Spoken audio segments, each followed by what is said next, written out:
Welcome back नाज़रीन। ज़बरदस्त में एक बार फिर खुशामदीद। निशू साहबा, हमारा सेगमेंट है जिसका नाम है कैथारसिस।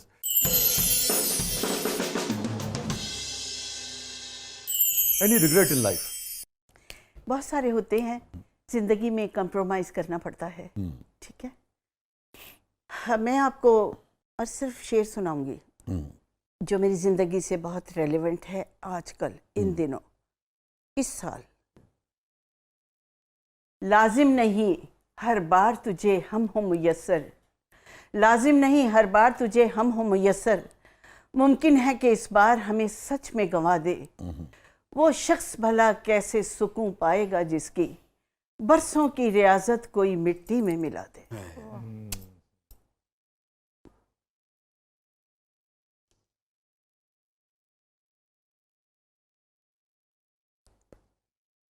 कंप्रोमाइज़ करना पड़ता है ना ज़िंदगी में, बहुत सारी सिचुएशंस पे।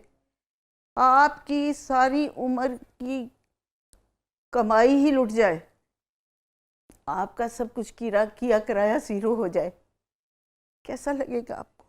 Total loss, total loss. Expectations का, प्राइड का, रिस्पेक्ट का, ट्रस्ट का, कॉन्फिडेंस का, ताल्लुक़ का, मोहब्बत का, चाहत का, रिश्ते का, सब कुछ ही एक झटके में ख़त्म हो जाए तो कुछ नहीं कर सकता इंसान ना। You are helpless, you are totally loser. I am one of them. Allah Taala आपके लिए आसानी पैदा करे, जो भी दुख हैं, जो भी मामलात हैं। और लाज़मी बात है, हम पूछते भी नहीं, हमारे तो पेश नज़र ना नाम, ना फ़र्द, ना जितना गेस्ट शेयर करना चाहे, वो भी इसलिए कि भाई लोग उससे सीखते हैं कुछ ना कुछ। मैं आपसे इतना ज़रूर जानना चाहूँगा कि इतना आपने अपने दुख का इजहार किया, जो जिस भी हवाले से, जो भी वजूहात हों, जो भी जिस जगह से भी आप कई पॉइंट ऑफ व्यू हो को आपको इतना दुख मिला है, मगर फिर टैकल कैसे करती हैं, हैंडल कैसे करती हैं सबको, आप उससे निकलती कैसे हैं? इन्नल्लाह मास्वाबिरीन, बेशक खुदा सब्र करने वालों के साथ है। जब अल्लाह साथ हो, ऐसी ऐसी सिचुएशंस को खुदा संभालने की तौफीक भी देता है और उसके अपॉर्चुनिटी भी देता है, और उसका ऐसा स्क्रिप्ट लिख के बनाता है और मुझे देता है मेरा परवरदिगार कुदरत की तरफ से कि मुझे ऐसा ऐसा सुकून आता है। और मैं कहती हूँ मेरे रब ने जो मुझे तस्कीन दी है, तंदुरुस्ती जैसी नेमत दी है, वो बेशक बेशक। मुड़ के देखिए, कोई ऐसी बात आपको याद आती हो जो आप समझती हो कि जिस पे कभी ज़मीर मलामत करता हो? कुछ फैसले ज़िंदगी के, अच्छा, उन पे रिग्रेट होता है। जैसे पहली शादी थी कि ये मेरे से क्यों हुई। ठीक है, वैसे शादी आप मुतमईन नहीं थी? प्लीज। नहीं, मुतमईन तो थी, अच्छा। ऑफ कोर्स थी, लेकिन वो स्कूल टाइम का जो अफेयर नहीं होता, वो तो कईयों ने तो मेरी वहीं स्कूल में ही शादी करा दी थी, जो सोशल मीडिया पे। फिल्मों में आने के 5 साल बाद मैंने शादी की, और उसी तरह इनोसेंटली के ख्वाबों का शहजादा और ये वो। लेकिन मुझे नहीं पता था कि जो मटेरियलिस्टिक टेम्परामेंट्स होते हैं वो और होते हैं, कि गाड़ी ले गए, सामान ले गए, चीज़ें ले गए, सारा सामान, गाड़ी, ज्वेलरी, जेवर, क्योंकि नई नई एक्ट्रेस थी ना। हाय मैंने डायमंड भी पहनना है, हाय मैंने गोल्ड पहनना है, तो ये सारा कुछ ले गई पहली शादी। और एक चीज़ बचाई, वो मेरी बच्ची थी जो मेरे पेट में थी। ठीक है, तो वो मैंने बचा ली। लेकिन अब के तो डाका ऐसा पड़ा है कि ये मालो मता के साथ तो मेरा कलेजा ही निकाल के ले गया वो। अब ऐसी डकैती हुई है कि मेरा कलेजा ही निकाल के ले गया। मुझे अपनी बेटी को देखे हुए 8 महीने हो गए, सिर्फ ड्यू टू हिम।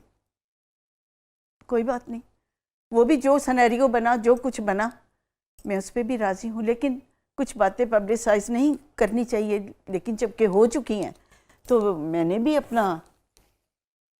अपने कैथारसिस निकाले हैं। अगर सोशल मीडिया पे ही सब कुछ लाना ज़रूरी है तो मैंने तो फिर भी मेरे अंदर वो एक गम का तूफ़ान है, वो सैलाब बह निकलता है।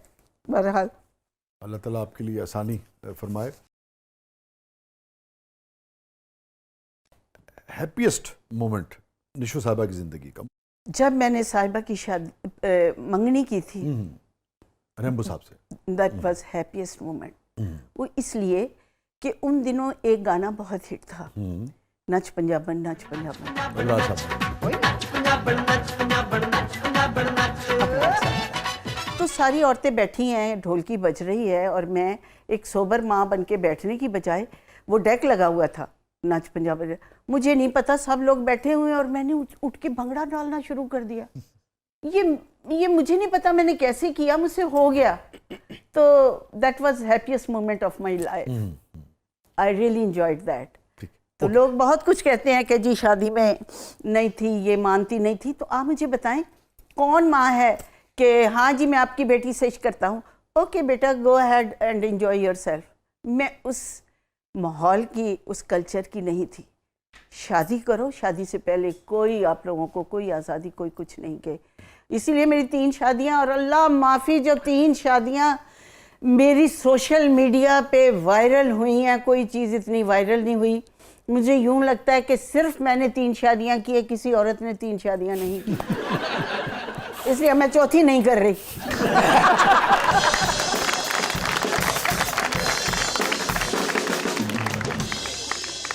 मुझे ऑफर्स भी आई हैं शादी, ऐसी बात नहीं है, आप अंडर एस्टिमेट ना करें। नहीं, मैं तो कोई तबसरा नहीं कर रहा। मुझे अभी प्रपोज कर रहे हैं लोग, प्रपोजल्स हैं, तो मैंने बड़ी माजरत के साथ और बड़ी एहतियात के साथ दुखी दिल से वापस कर दी। नहीं, मैं इसलिए तबसरा नहीं कर रहा कि लोगों के जाती ये यानी कि नहीं जाती नहीं, जब यहाँ बैठे हैं तो मैं आर्टिस्ट हूँ। हमारी शादियों का इतना सोशल मीडिया पे हर बंदे ने व्लॉग बनाया, इस तरह शादी हुई, इस तरह। ये तुसी बीच बैठे थे, व्हाट आर यू टॉकिंग? मतलब मर्जी है ना आपकी, आप करें ना करें, 2 करें, ये तो चॉइस है किसी भी शख्स की। नहीं वो तो हम तो दुआ दे सकते हैं कि लोग खुश रहें। एक से सेपरेशन हुई, ठीक है, जिस हालात में छोड़ गया, ठीक है, वो आके फिर वो सारा सिनेरियो खत्म हो गया और सब ठीक हो गया। तस्लीम साहब तो बहुत अरसा आपकी शादी रही, फिर वो इंतकाल हो गया उनका। 6 इयर्स। 6 इयर्स। इनके साथ जो ये जमाल पाशा थे, इनके साथ मेरे 30 इयर्स गुजरे। अल्लाह ताला आपके लिए जी। और पहली शादी तो 11 महीने मुश्किल से चली, सामान जितना इकट्ठा हो गया, फिर उसने कहा मैं I don't want to waste my time, चले गए। निशो साहिबा की ज़िंदगी का सबसे गमगीन लम्हा? गमगीन लम्हा जब मेरी मदर की डेथ हुई थी, वो लम्हा बहुत गमगीन था। तो फिर उसके बाद उस वक्त आप ये यानी कि जो दुनियावी कामयाबी होती है, ये जी देख चुकी थी, बिल्कुल देख चुकी थी। अम्मी दिल्ली की थी, अरे मुझे ये बता तुझे इतनी बातें कौन सिखाता है, तू चैनल पे बैठ के पटर पटर पटर पटर बोलती है, ये इतना तो कैसे याद कर लेती है? मैं कहा अम्मी ये याद नहीं करती, ये ऑटोमेटिकली निकलता है, गॉड गिफ्टेड चीज़ है। अरे वाह, इस तरह की बातें याद आती हैं, मोहब्बत की बातें। जब मदर्स डे आता था तो मैं सारे बहन भाई, हम मोस्टली लड़े ही रहते थे एक दूसरे से, तो मैंने सबको बुलाना। मैं अपने अलग घर में रहती थी, अम्मी रिवाज गार्डन रहती थी, मैंने सबको बुलाना, अम्मी के लिए इकट्ठा करना, अम्मी के लिए नया सूट बना के लाना, केक लेकर आना, सारे बहन भाई जो लड़े आपस में नहीं बात करते थे उनको भी बुलाना कि अम्मी को एक सुकून अच्छा मिले। लगे।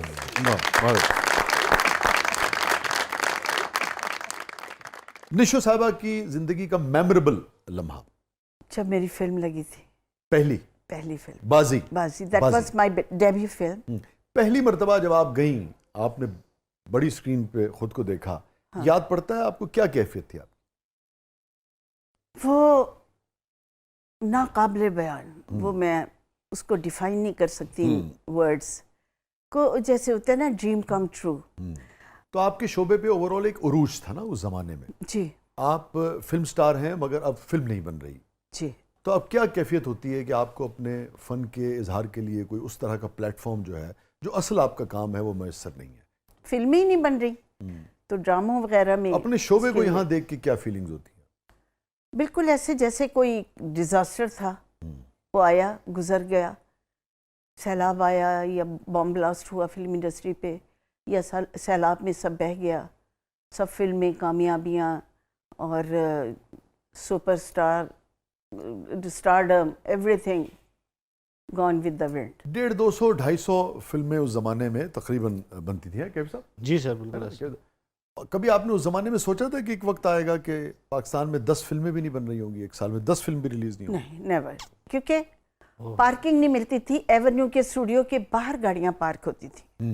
आप क्या समझती हैं कि 200 से 10 भी नहीं रह गई, इसकी वजह क्या है? अगर मैं आपसे पूछूं कि कोई 2 वजूहात आप बता सकें। कुछ तो तेरे मौसम ही मुझे रास कमाए, और कुछ मेरी मिट्टी में बगावत भी बहुत थी। फूलों का बिखरना तो मुकद्दर ही था, लेकिन कुछ इसमें हवाओं की सियासत भी बहुत थी। हमारा अपना बिहेवियर, हमारी मुनाफिकत, disloyalty to his our work, और हमारी से मुराद आप अपनी फिटर्निटी की बात कर रही हैं? जी बिल्कुल, यानी कि जो फिल्म के लोग फिल्म थे, इंडस्ट्री, आप समझते हैं कि जो हालत आज है ये उनकी वजह से? अच्छा, इन्वेस्टर्स आ गए, प्रोड्यूसर्स चले गए, और ये नहीं सोचा, सब ने सोचा मेरे पैसे पूरे हो जाए, मैनू प्रॉफिट हो जाए। किसी ने फिल्म की बका के लिए काम नहीं किया। आखिर में कोई तस्लीम साहब की कोई चीज़ आपको याद आती हो, तस्लीम फाजली साहब की, उस पर प्रोग्राम का अख्ताम करते हैं। उन्होंने, शादी हुई थी नई नई, तो एक साजिश फिल्म थी, उसका एक गाना था, यूं तो हर शख्स ने दुनिया में मोहब्बत की है, हमने ए जाने वफा तेरी इबादत की है।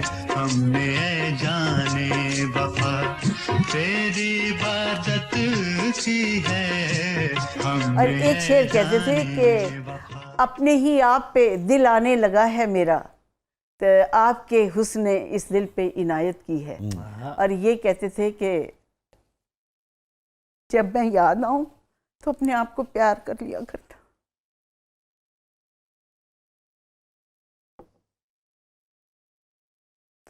बस ठीक है। अल्लाह ताला उन्हें तस्लीम फाजिल साहब को गरीक रहमत फरमाए। थैंक यू सो मच, और अल्लाह ताला आपके लिए आसानियाँ पैदा करे, आमीन। आप के हर किस्म के दुख में कमी करे, और आप कोई बात नहीं शाह जी, खुदा देखें, एक दुख आते हैं ना, उसकी नेमतें भी तो कितनी है। जी बेशक। हम इसको क्यों, लोगों के दिए हुए दुख हैं उनको हम सोचते रहें, हाईलाइट करें, पर परवरदिगार की नेमतें, उस रब्बे जुल जलाल की नेमतें देखें। हेल्थ है, ठीक लगती हूँ, लोग प्यार करते हैं। जैसे अभी गुफ्तगू में बात हुई थी कि फबे ये आला है रब्बे को मातों पे से बात। बहुत बहुत शुक्रिया। Thank you so much for being for making me A part of this beautiful show, it's lovely.